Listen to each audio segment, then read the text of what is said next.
I think they were trying to scare us back in the labs. Those various compounds of fluoroacetic acid, they're all seriously toxic, and some of them can pass quite easily through the skin. I know that people nowadays are talking so much about PPE, personal protective equipment, but that took the need for it to a whole different level. So we were told that if there was any chance at all that that material got through the gloves, through the various layers of PPE and onto our hands, we were in serious trouble. In fact, it was suggested that if some of it managed to get onto a fingernail, it will be better and less painful in the long run to immediately rip off your fingernail then and there. It would save the arm, they insisted. That recommended treatment, though, I have to admit, still sounds worse than the trouble itself. I don't know whether, to this day, whether they were exaggerating the effect. Just exaggerating for effect, really, but I have certainly remembered the potential dangers of that chemical. The disciples in today's reading are also in a serious, possibly life-threatening situation, aren't they? They have been rowing for hours through the night, and it's been against a vicious wind. I suppose we could say that they're experienced fishermen, sailors, and therefore they know this lake well. If it was going to just be impossible to get to land against the wind, then I suppose they could have just decided at some stage to turn around and run before the wind back onto the other side of the lake. Though I don't know the geography well enough to be able to say that with confidence. So maybe they're not yet panicking, but they must be near exhausted. Something like this a few chapters back, Matthew 8:24, and behold, there arose a great storm on the sea so that the boat was swamped by the waves. But there was a difference then. Jesus was in the boat, so they could cry out for help, even if they might just have been thinking that they were going to have him all hands on deck, bailing the water that was slowly pulling the boat down. They went and woke him, saying, "Save us, Lord, we're perishing." But in chapter 14, there's no Jesus at hand. Rather, when he arrives on the scene, the rescue at first looks worse than the danger itself. The treatment, once again, seems to be worse than the disease. When the disciples thought that they had no energy left to keep rowing, well, suddenly, when the disciples saw him walking on the ghost, they were terrified and said, "It's a ghost!" and cried out in fear. Suddenly they find that they can row faster than they ever imagined they'd be able to, just out of fear. At first sight, Jesus' rescue seems for those disciples to be worse than the predicament they're already in. Whereas actually, when we look at it, safe in our armchairs 2 millennia later, it's a lot easier for us to see that the memorable rescue confirms and extends the disciples' faith in Jesus. Now, once again, this story is probably quite familiar to you. You've maybe heard sermons on it numerous times before. I might just end up repeating what you've heard, with particular focus on Peter walking on the water. But I think I'd like to take this from a slightly different angle today, taking the passage as a whole. I noticed something here about the different initiatives that seem to be taken in the different sections. So, first, Jesus takes the initiative, and as you work down through the passage, Peter, then the other disciples, and finally, the crowd that gathers after the boat lands on the far side of the Sea of Galilee at Gennesaret. So, Jesus' initiative. The passage starts off with a stern, almost urgent command from Jesus in verse 22. Immediately he made the disciples get into the boat and go before him to the other side while he dismissed the crowds. What's just happened? If you flick back, you'll see the miracle that had immediately preceded this was the feeding of the 5,000, as we call it. Remember, that took late in the day. Take place late in the day. Matthew 14, verse 15. Now, when it was evening, the disciples came to him and said, "This is a desolate place, and the day is now over." Now, I think that initial phrase means more like when it was becoming evening. Just because of the timings we've got to think about here. Once it starts to get dark in that part of the world, it actually gets dark much more quickly than it does here in the UK. So, Probably it's right at the start. It's the very earliest time you could really start to call evening. The light has just started to weaken. By the time that 5,000 people plus have been fed and the leftovers have been collected, remember 20 and 21, and they all ate and were satisfied, and they took up 12 baskets full of the broken pieces left over. And those who ate were about 5,000 men besides women and children.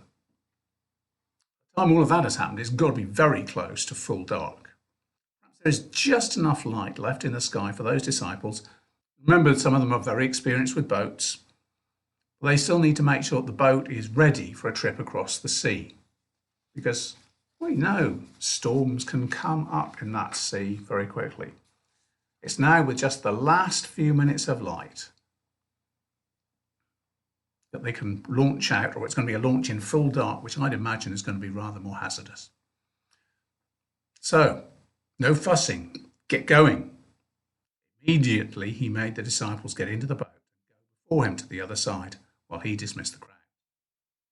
Perhaps even that can be a reminder for us not to wallow too much in the glory days. It must have been so tempting just then to have stood at the side of the lake, stand around and stare at all those baskets of food left over, just to try and take in the moment. And yet Jesus tells them to move along. Folks, remember that we can never really capture a moment. There are times when I've sat back and enjoyed a particularly happy family moment. Here we go again, some more shameless promotion of my grandsons, 2 of them. You get that kind of scene and you can maybe take a picture, or if you haven't got your camera to hand, you try to impress it in your memory. I've done that numerous times. Yet ultimately I can't. Almost as soon as the image passes, the memories start to blur at the edges. It's like the moment at the height of a symphony. You know that at that point there is that sublime bit of music, but it's only in the playing and hearing of that music that chord really does what it does deep inside you. I remember many years ago, back in I suppose it was early teens, Symphony, is it number 2, which has one of its last movements, A Child's View of Heaven. First time I heard that, probably on a rather ropey mono transmission on the television, but I thought it was absolutely wonderful. When I heard the symphony again, probably 10 years later, got myself a CD of it. CD? No, probably an LP. It wasn't the same. Folks, we can't live in the past with moments of glory. But don't be afraid. No matter how wonderful the past, the best is yet to come. Although for the disciples, getting up that next mountain peak is not going to be easy. Perhaps just as well at this moment that the disciples do not know what is ahead of them on the lake tonight. So Jesus and his disciples part company for a few hours. Not long until full evening arrives. After he had dismissed the crowds, he went up on the mountain by himself to pray.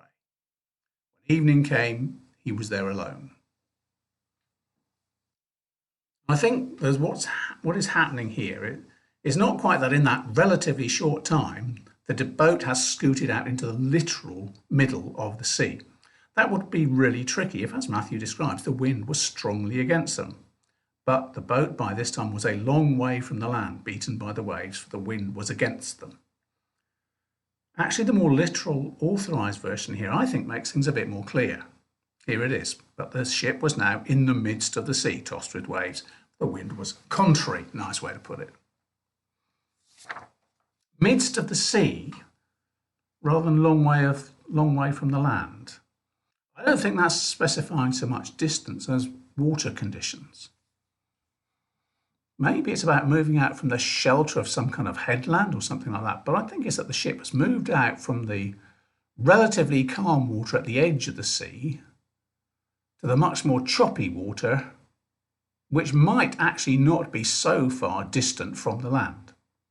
The midst of the sea, I think, is what Matthew is telling us, is where those more challenging conditions kick in. maybe not hugely distant from the shortlists at this stage. And therefore, it certainly means that it's going to be a long, hard, slow row. I suspect row more than sail if the wind is that strongly against them.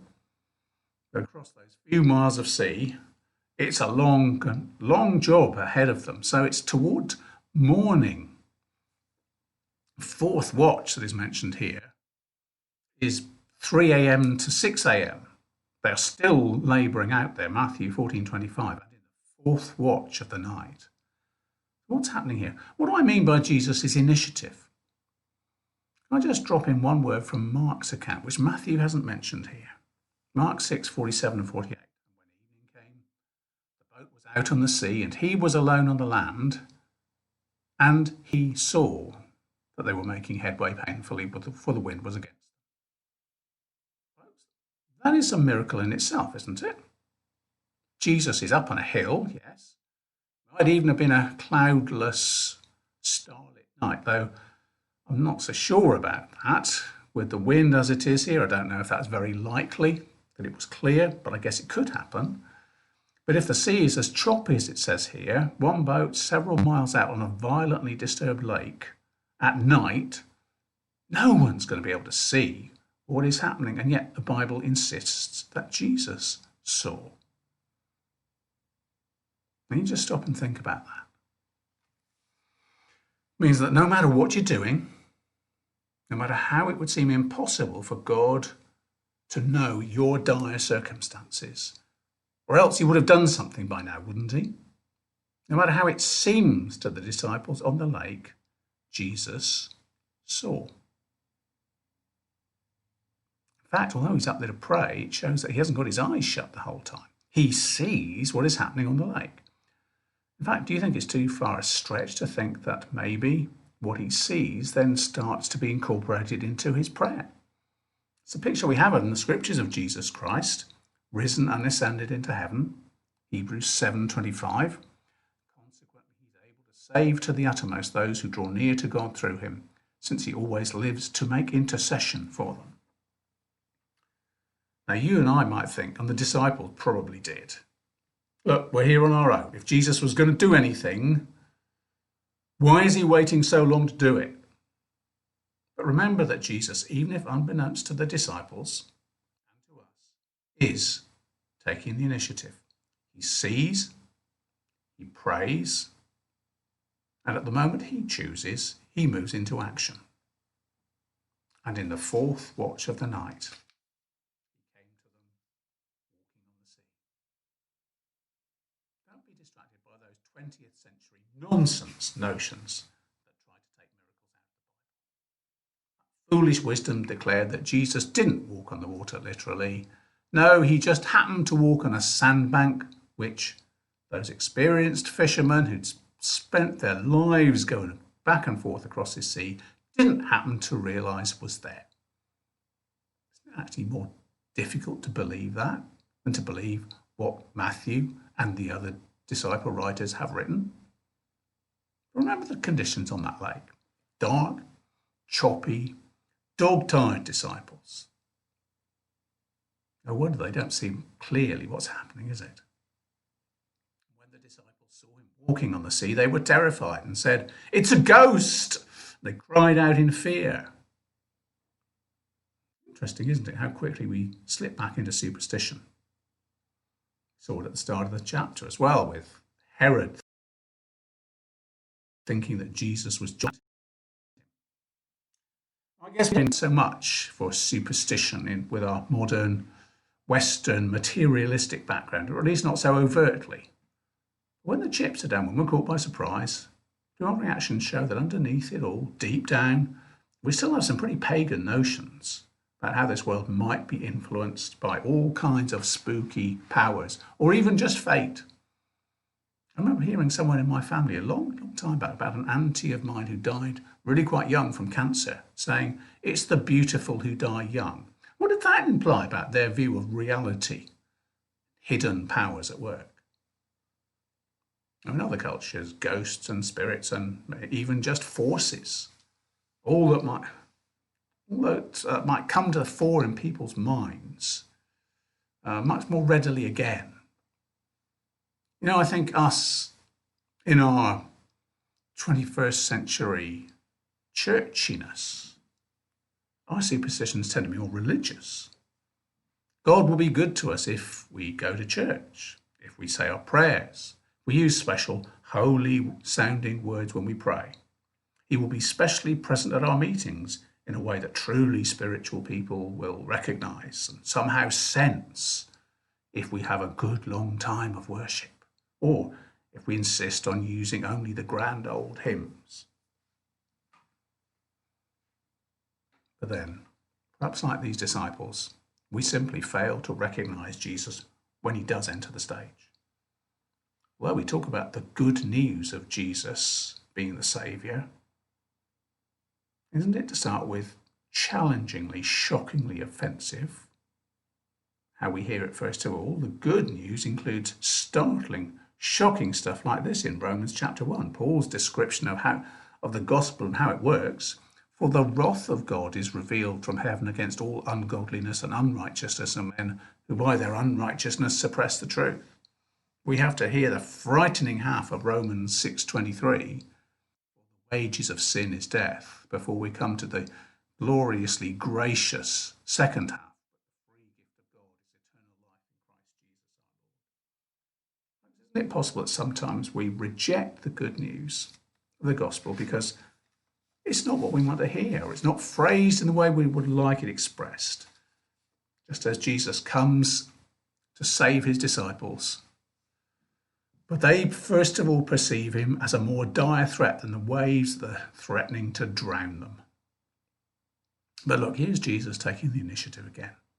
He sees their fear and he responds. Did you notice that word? Immediately. Matthew 4:27. But immediately Jesus spoke to them, saying, "Take heart, it is I, do not be afraid."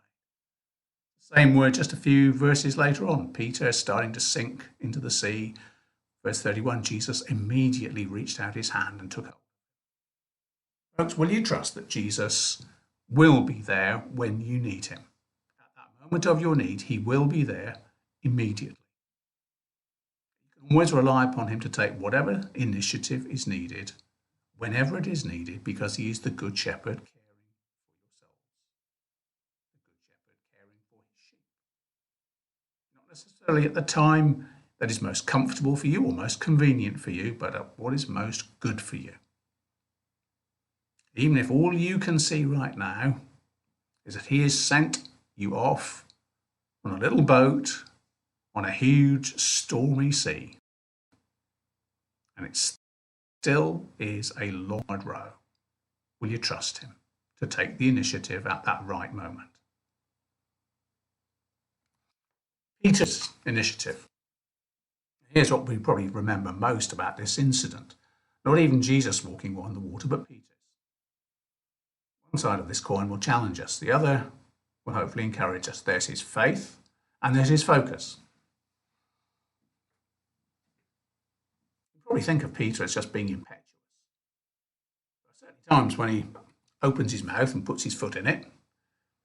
But here is a positive side of that impetuosity, I think. It's Peter, and not any of the other disciples, who responds to the discovery that what they've seen is not an apparition but Jesus. And Peter answered him, "Lord, if it is you, command me to come to you on the water." But I want to argue that this is not perhaps too typical of before you think comment. Yes, it does have some elements of that because it is Peter after all. But what Peter said is not totally thoughtless. There is some clear logic to it.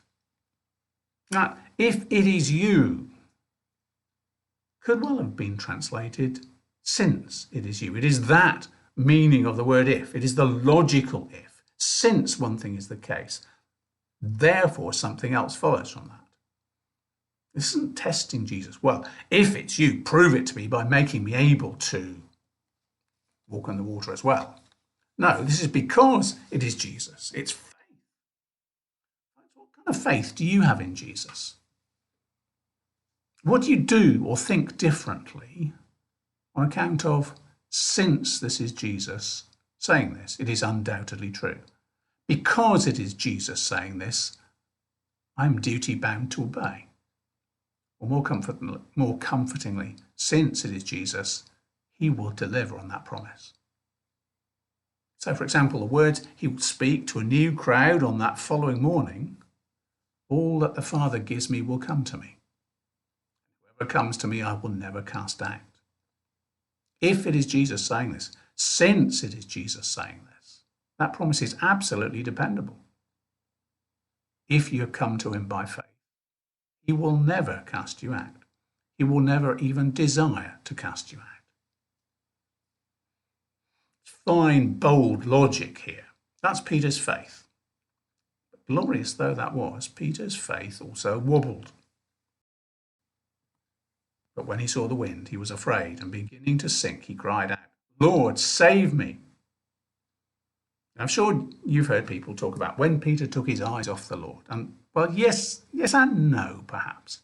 I think his attention is firmly back on Jesus by the end of this. Even if his eyes might. As he's overtaken by the enormity of what has happened and the state of the sea, making this doubly an impossibility. But look, isn't there still faith here? Who does he cry out to? It's not the guys back in the boat to toss him a line, is it? No, he's still got faith in Jesus. That hasn't gone. But the focus has changed. That's how I prefer to look at this. He's not committed a shameful, reprehensible act here.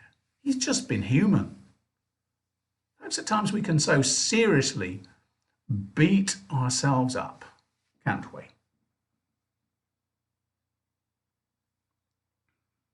When we don't live up to standards that we think we should do.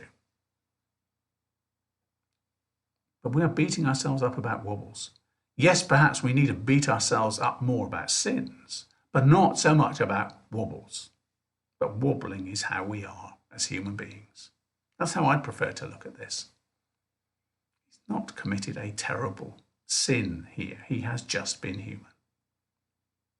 We wobble. We do it in the ordinary run of things. If we were machines, we could drive and monitor the road ahead for miles and miles with no problems. But we know we're not like that. Something out of the corner of our eye, or something in it, or a stray thought out of nowhere, and our attention dips. Most times it's not critical, but then there have been times when most of us who are driven know very well that if something had happened just then, during that brief moment of relative inattention, the outcome could have been serious. And some of us have known times when something did happen and we only just escaped after a very narrow squeak. I think we have to simply remember that Scripture is filled with people who take their eyes off Jesus for one reason or another, in one way or another. But there is a wonderful compassion to the Saviour.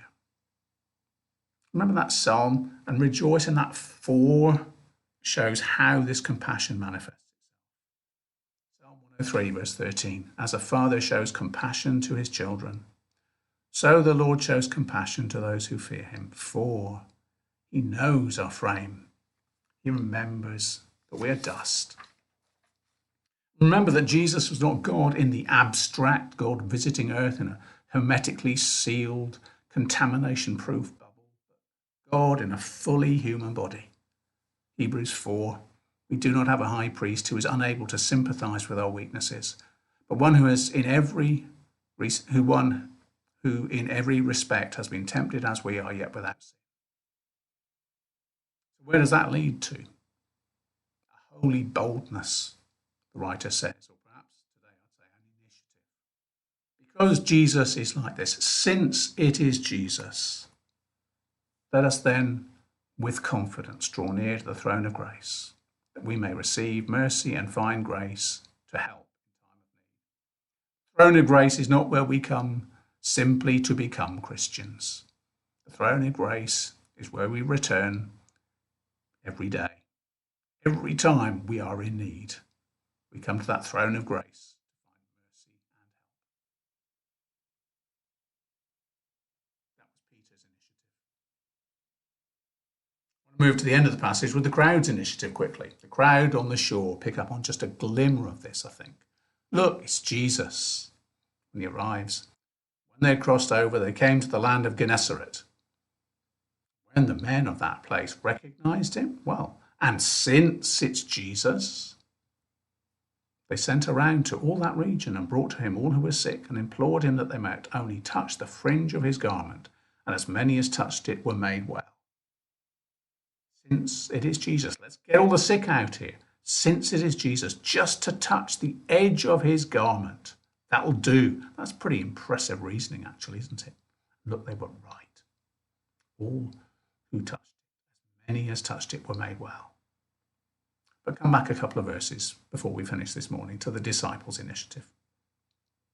Jesus has immediately reached out. Did you notice that? Jesus immediately reached out his hand and took hold of Peter. Not reached down. He didn't leave Peter to sink that far. Isn't that a useful little snippet to grab hold of? And then we don't have any mention of how far back it was to the boat. But when they got into the boat, the wind ceased. And what did the disciples do then? What have they been learning?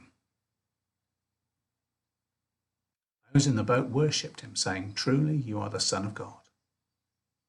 Think back to that earlier episode of the Sea of Galilee. A boat and a storm.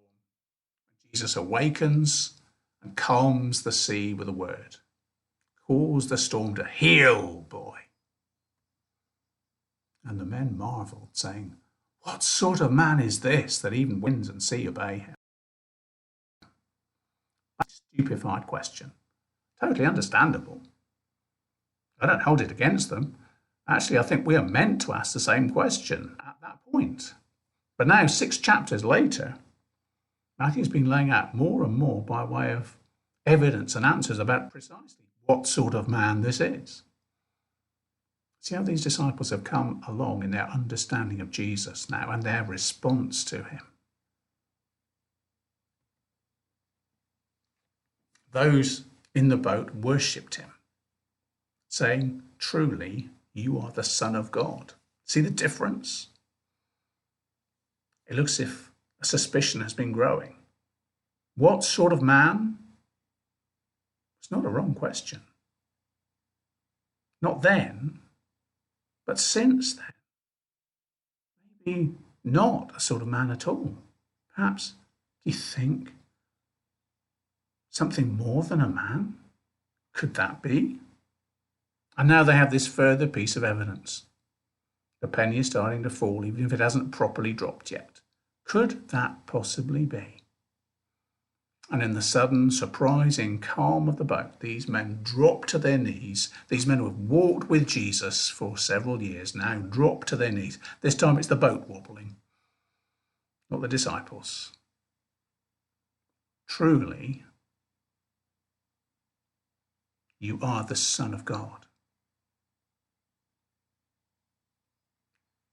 Are you on your knees with them?